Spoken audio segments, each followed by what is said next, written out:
Good morning, everyone. I just found out how to repair the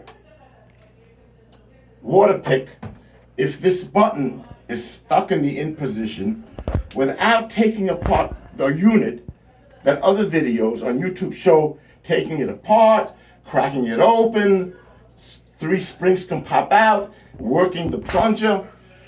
Very simple. You take the tip out.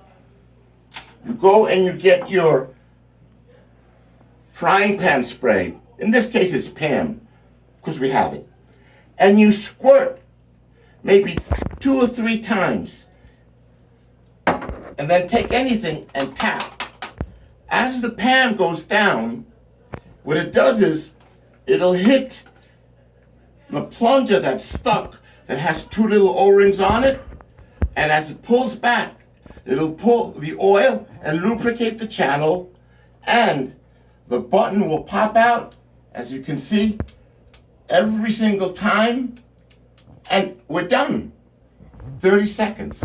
So, go on YouTube, watch my video, and if you have a stuck button, it'll take something like, but at least 40 or 50 times. And then eventually, you'll see it pop right out, and then it pops out every time. Good luck, everyone.